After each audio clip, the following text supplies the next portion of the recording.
సంధ్య, నువ్వు resign చేయబోతున్నావా? Boss అప్పుడే నీకు చెప్పేశారా? అంటే నాకు తెలియకూడదు అనుకున్నావా? లేదు దివ్య, నేనే నీకు పర్సనల్గా చెప్పాలి అనుకున్నాను.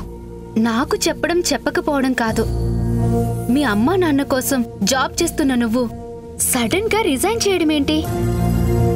నేను సంపాదిస్తున్నా వాళ్ళు నా జీతంలో నుండి ఒక్క రూపాయి కూడా తీసుకోవడం లేదు. అందుకే వాళ్ళ కూతురుగా కాకుండా ఆకాష్ భార్యగా ఆలోచించి ఈ నిర్ణయం తీసుకున్నాను. మొదటి నుండి నువ్వు కష్టపడ్డం వాళ్ళకిష్టం లేదు. ఆత్మాభిమానం అడ్డొచ్చి నీ శాలరీ వద్దంటున్నారు. అయినా సరే బాధ్యతగా ఏ లోటు లేకుండా నువ్వు చూసుకుంటున్నావు కదా. ఇప్పుడు రిజైన్ చేయటానికి అదే రీజన్ గా చెప్తుంటే నాకు చాలా ఆశ్చర్యంగా ఉంది. అదొక్కటే కాదులే, ఆకాష్ ప్రేమలో నా మీద గౌరవం పెరిగింది. ఇంట్లో నేను లేకపోతే ఎంత మిస్ అవుతున్నారో తెలిసింది. ఒక్క జ్వరం నీ మనసుని నిర్ణయాన్ని మార్చేసిందన్నమాట. పోనీ అలానే అనుకో. నేననుకోవడం కాదు, కానీ ఒకవేళ మీ అమ్మ నాన్నకి ఫ్యూచర్లో డబ్బులు అవసరం వస్తే నువ్వేం చేస్తావు? హెల్ప్ చేయలేనంత స్థితిలో మేం లేము కదా దివ్య. మేము అంటే?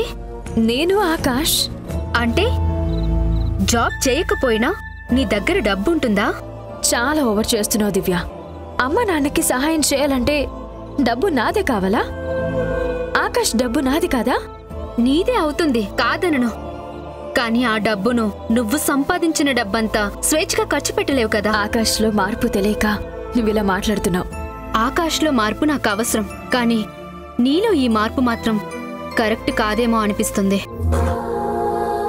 నువ్వు నీ భర్తను ప్రేమించు, గౌరవించు, కానీ దానికోసం నీ జాబ్ని వదులుకోవడం, వంటింటి కుందేల్లా బ్రతకడం చాలా ఫూలిష్గా ఉంది. దివ్య, జాబ్ మానడం వల్ల జీతం ఆగిపోతుంది తప్ప నా వ్యక్తిత్వం మారదు, నా ప్రవర్తన మారదు.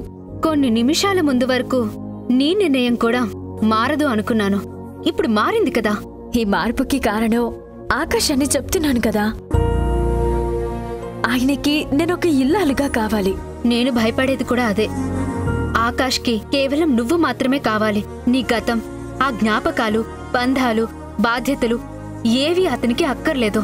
లేదు దివ్య, నీకు తెలిసిన ఆకాష్ వేరు, ఇప్పుడు నేను చూస్తున్న ఆకాష్ వేరు.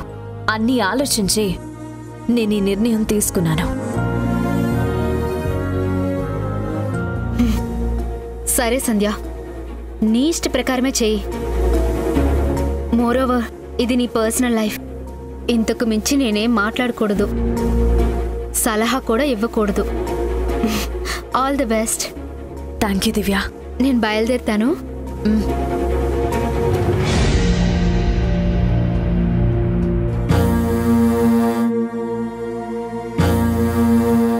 ఇన్ని రోజులు దివ్యతో ఆయన గురించి నెగిటివ్గా చెప్పడం వల్ల కొత్తగా వచ్చిన మార్పుని దివ్య నమ్మలేకపోతుంది.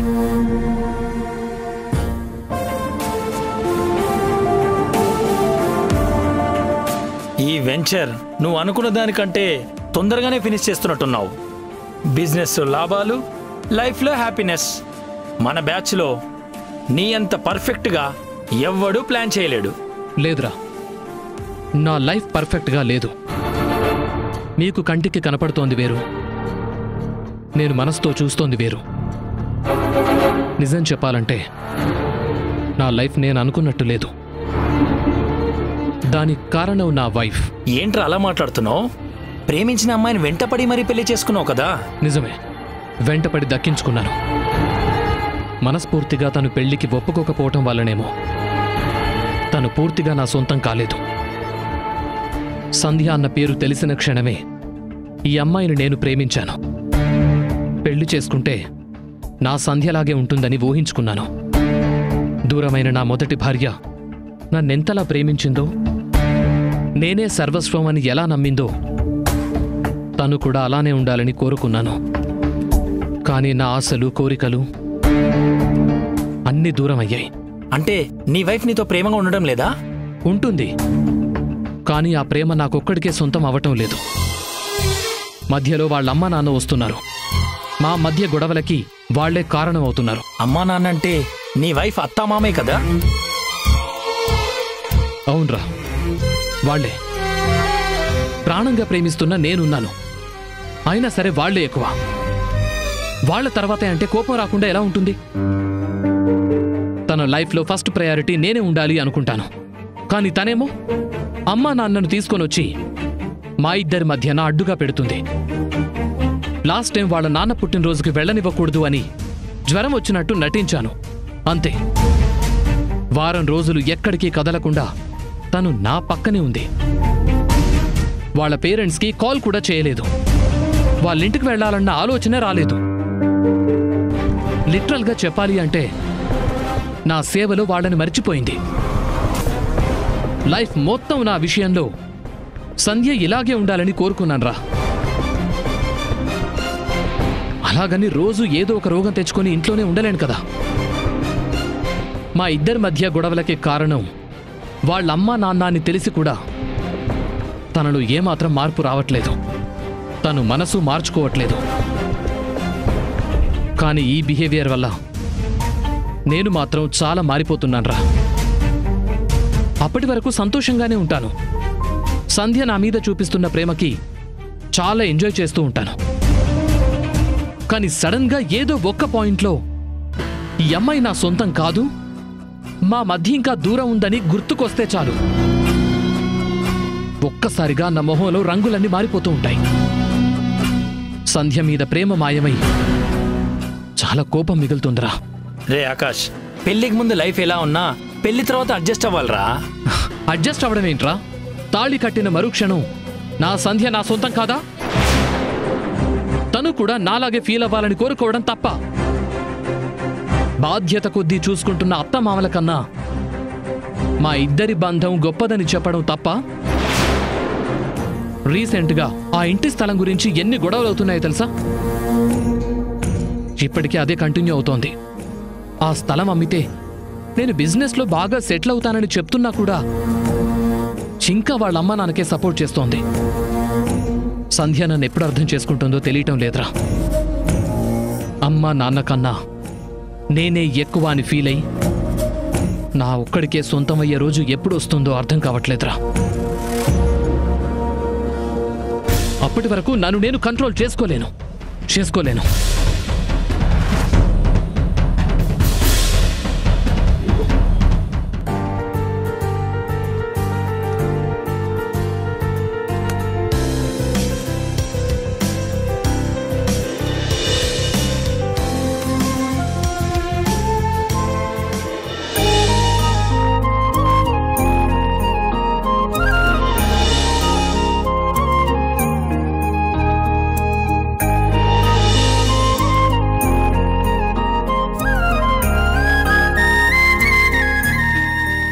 జాబ్ మానేసిన విషయం మాటల్లో చెప్పే కన్నా స్వీట్తో పాటు చెబితే ఆయన చాలా హ్యాపీగా ఫీల్ అవుతారు.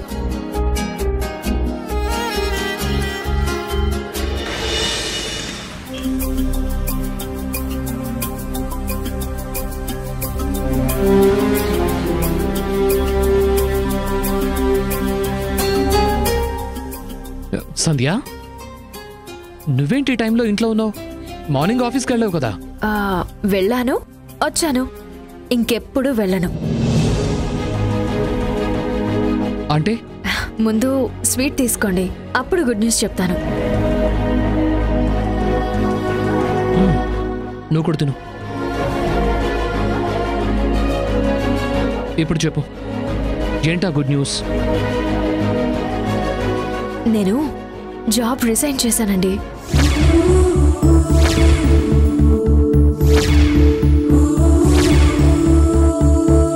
రిజైన్ చేసావా? ఎందుకు? మీకోసమేనండి. ఈ రోజు నుండి మీకు నచ్చిన పనులు చేయాలనుకుంటున్నాను. చాలా రోజుల నుంచి జాబ్ మానేయమని చెప్తున్నారు కదా, అందుకే రిజైన్ చేసి ఇక నుండి మీరు కోరుకున్నట్టే పర్ఫెక్ట్ హౌస్ వైఫ్గా ఉంటాను. నేను నమ్మలేకపోతున్నాను సంధ్య. మీ కళ్ళ ముందే ఉన్నాను కదండి, నేనే నిజం చెప్తున్నాను. అయినా నా మీద నమ్మకం లేదా? అది కాదు, ఈ జాబ్ చాలా ఇంపార్టెంట్ అన్నావు. మీ పేరెంట్స్ కోసం వర్క్ చేయాలన్నావు. అలాంటిది సడన్ గా మానేయడం అంటే షాకింగ్ గా ఉంది. ఇన్నాళ్ళు వాళ్ళే జీవితం అనుకున్నానండి, కానీ ఇప్పుడిప్పుడే మీ ప్రేమని అర్థం చేసుకుంటున్నాను. మనం ఇద్దరం సంతోషంగా ఉండాలని మీ నిర్ణయానికి విలువిచ్చాను. Thank you Sandhya, thank you so much.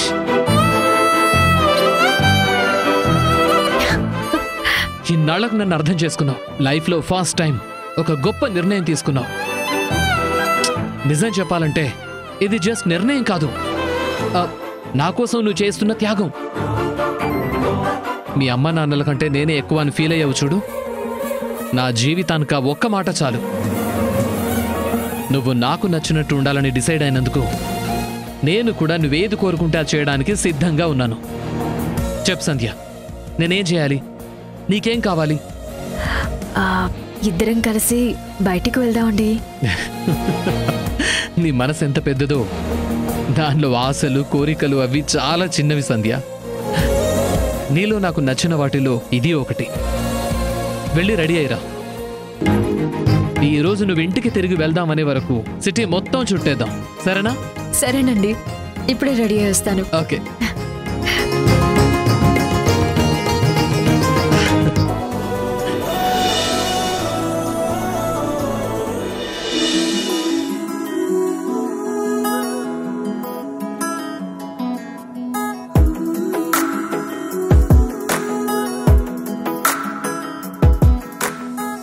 చిన్ని చినుకులు తడిపెను మనసే,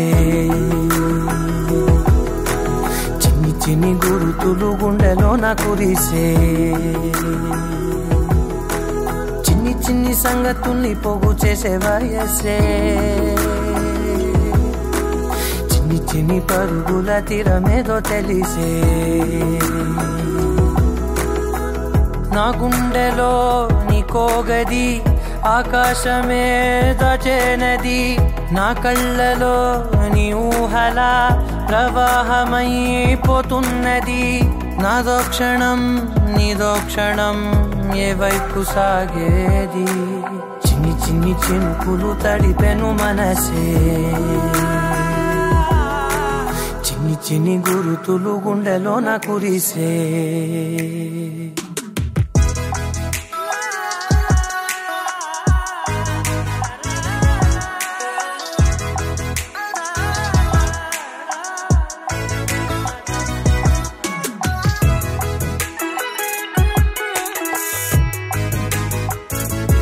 వెతుకుతున్నానే నిన్న కలనే,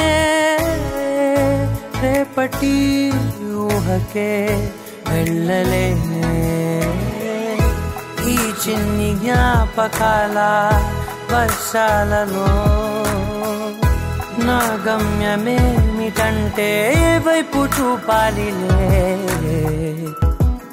ఏమండి? చిన్ని చినుకులు తడిపెను మనసే, ఏమండి? చిన్ని చిన్ని గురుతులు గుండెలో నా కురి. సంధ్య, మన మూడ్కి సెట్ అయ్యే సాంగే కదా, ఎందుకు ఆపేశావు? భార్యాభర్తల మధ్య ప్రేమ ఉన్నప్పుడు ఎంత గొప్ప పాటైనా డిస్టర్బెన్స్ గానే ఉంటుంది. మనం మాట్లాడుకునే మాటలు పాట కన్నా మంచి మూడ్ సెట్ చేస్తాయండి. ఓహో, అంటే మేడం గారు చాలా మంచి మూడ్లో ఉన్నారన్నమాట. దానికి కారణం మీరే. మీకు నచ్చినట్టుంటే సంతోషపడతారు అనుకున్నాను, కానీ ఆ సంతోషాన్ని ఒక గొప్ప మెమరీగా మారుస్తారని అనుకోలేదు. పెళ్ళైన తర్వాత నేను సంతోషంగా ఉన్న మూమెంట్స్లో ఈ రోజుని ఎప్పటికీ మర్చిపోలేను. నేను నిన్నింత హ్యాపీగా చూస్తుంటే నాకు ఒకటి అడగాలనుంది. ఏంటది? చెప్పిన తర్వాత కాదనకూడదు. ఈ క్షణం ప్రాణమైనా సరే నవ్వుతూ ఇచ్చేస్తానండి. నాకు ప్రాణం వద్దు సంధ్య, ప్రాపర్టీ కావాలి.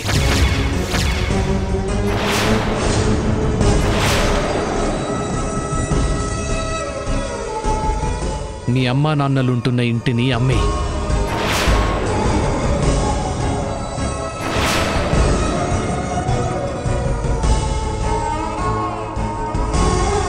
సంధ్య,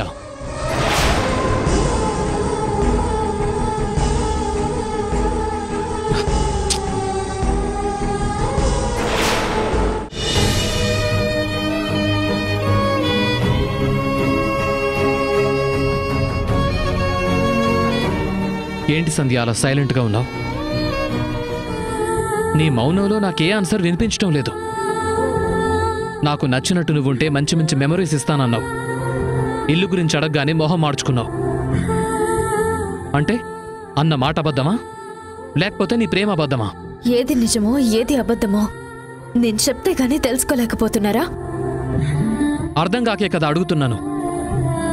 ప్రాణమైనా సరే నవ్వుతూ ఇచ్చేస్తానని కారులో కబుర్లు చెప్పి ఇప్పుడు సైలెంట్గా ఉండడం అంటే మాట తప్పడం కాదా? ఏమండి, ఇదేమైనా పద్ధతిగా ఉందా? ఇప్పటి వరకు ఇద్దరం కలిసి ఎంతో హ్యాపీగా ఉన్నాం. సడన్ గా ఇంటి గురించి మాట్లాడి మూడు మొత్తం నాశనం చేశారు. దయచేసి దీన్ని ఇక్కడితో వదిలేండి, మీకు దండం పెడతాను. నేను వదిలేయాలంటే నువ్వు ఒప్పుకోవాలి, దండం పెట్టడం కాదు. ఇల్లు అమ్మేయడానికి ఏ ప్రాబ్లం లేదని నవ్వుతూ చెప్పాలి. నువ్వు ఒక్క మాట చెబితే మీ అమ్మ నాన్న కూడా సరే అంటారు. ఇప్పుడే ఫోన్ చేస్తాను, వాళ్ళతో మాట్లాడు.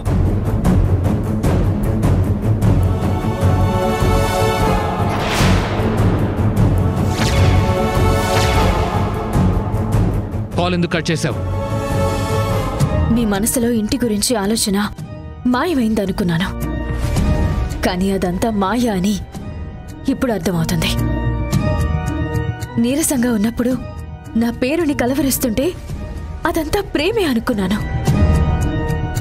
ఉద్యోగం మానేసొచ్చినందుకు ఊరంతా తిప్పితే మురిసిపోయాను. అదంతా ఇంటి కోసం ఆడే నాటకం అని ఇప్పుడే అర్థమవుతుంది. నువ్వెలా అర్థం చేసుకున్నా నాకు నష్టం లేదు. నా ఫ్రెండ్కి ఇచ్చిన మాటని నేను నిలబెట్టుకోవాలి. ఆ ఇంటిని మీ అమ్మ నాన్న ఖాళీ చెయ్యాలి. అక్కడ నేను ప్లాన్ చేసినట్టు షాపింగ్ కాంప్లెక్స్ కట్టాలి. మీరు నన్ను ఎంత బెదిరించినా కోపం చూపించినా నేను మాత్రం ఇంటి విషయంలో నా నిర్ణయం మార్చుకోలేను. ఎందుకు మార్చుకోవు సంధ్య? అసలు నీ ప్రాబ్లం ఏంటో చెప్పు, సొల్యూషన్ నేను చెప్తాను. మీ అమ్మ నాన్నకి అంతకన్నా పెద్దిల్లు కొనిస్తాను, లేదంటే వాళ్ళని రిక్వెస్ట్ చేసి మరింటికే తీసుకొస్తాను. వద్దండి, మీరు ఎన్ని చెప్పినా ఎంత గొప్ప ఆఫర్లు ఇచ్చినా నేను ఒప్పుకోలేను. దయచేసి ఆ ఇంటి గురించి ఇంకా మాట్లాడి మీ కోపాన్ని పెంచుకోకండి. నువ్వు చేసే పనులకి కోపమే కాదు, అంతకు మించి ఆవేశం వస్తోంది. అంతా నీ ఇష్ట ప్రకారమే జరగాలి. నాకు నా ఒపీనియన్కి ఎప్పుడు వాల్యూ లేదు. పేరుకు మాత్రమే నాది ప్రేమ పెళ్లి, కానీ మొత్తం నీ కంట్రోల్లోనే ఉండాలి. ఇలాంటి బతుకు నేను అస్సలు ఎక్స్పెక్ట్ చేయలేదు. ఛీ! ఏమండి, ఆగండి. ఎక్కడికి వెళ్తున్నారు? చావడానికి.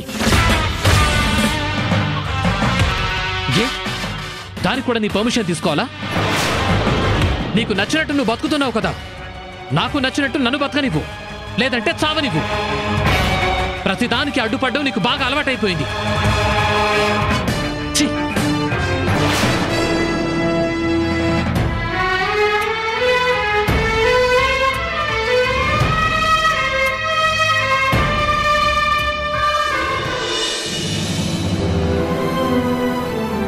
ఊపిరి పీల్చుకోండి. ఈసారి మీ అమ్మాయి రాలేదేంటి? లేదండి, అత్తారింటికి వెళ్ళింది. ఇప్పుడు అర్థమైంది. ఇంట్లో అమ్మాయి లేకపోయేసరికి ఆరోగ్యం మీద శ్రద్ధ తగ్గిందన్నమాట.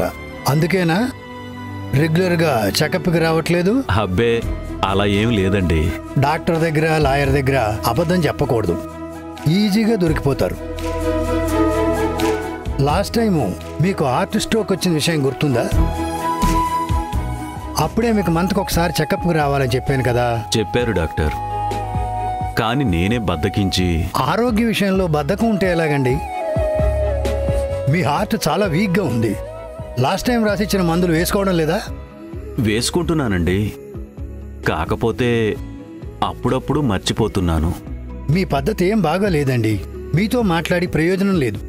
ఒకసారి మీ అమ్మాయి ఫోన్ నెంబర్ ఇవ్వండి, నేనే డైరెక్ట్గా మాట్లాడతాను. వద్దు డాక్టర్ గారు, ఇక నుంచి శ్రద్ధగా వేసుకుంటాను. ఇన్ని రోజుల అశ్రద్ధ వల్ల చాలా నష్టం జరిగింది.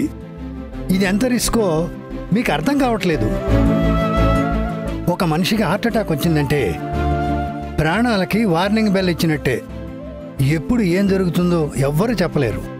నేను కొన్ని మందులతో పాటు టెస్టులు కూడా రాసేస్తాను. మర్చిపోకుండా టాబ్లెట్లు వేసుకోండి, మిస్ అవ్వకుండా టెస్టులు కూడా చేయించుకోండి.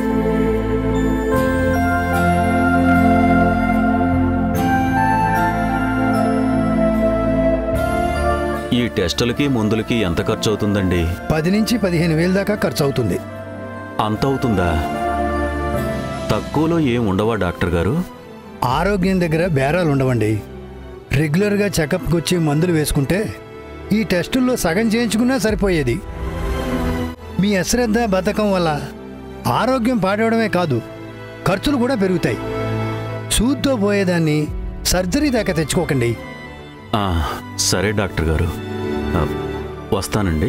మాధవరావు గారు, మీ వైఫ్కి ఆస్తమా కంప్లైంట్ ఉంది కదా? అవును డాక్టర్. ఆవిడైనా టయానికి టాబ్లెట్లు వేసుకుంటున్నారా, లేకపోతే మీలాగే అశ్రద్ధ చేస్తున్నారా?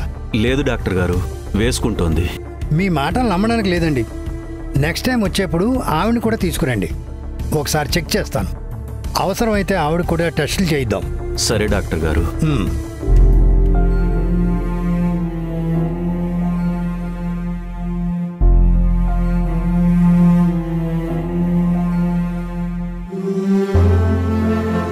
టెస్టులకి అంత డబ్బు ఎలా వస్తుంది? సంజని అడగటం తప్ప వేరే దారి లేదు. నేను హాస్పిటల్కి వెళ్ళానని తెలిస్తే అప్పుడైనా ఈ టెస్టుల గురించి చెప్పాలి. అమ్మాయి అడక్కముందే చెబితే మంచిది, లేదంటే మళ్ళీ కోప్పడుతుంది.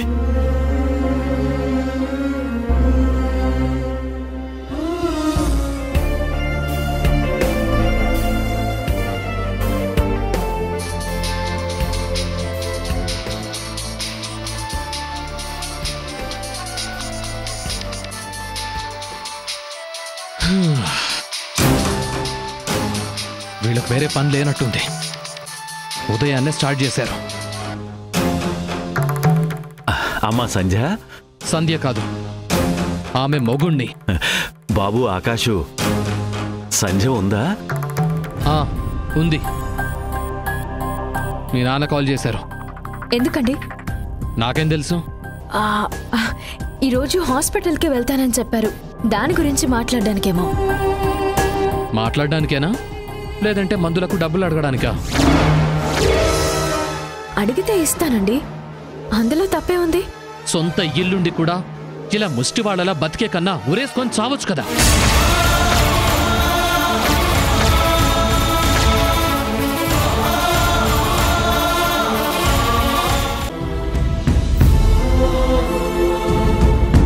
ఇన్ని రోజుల అశ్రద్ధ వల్ల చాలా నష్టం జరిగింది. ఇది ఎంత రిస్కో మీకు అర్థం కావట్లేదు. 1 మంత్కి ఇవ్వాలా? ఇవ్వండి. 2600 అవుతుంది. 2600? అవును.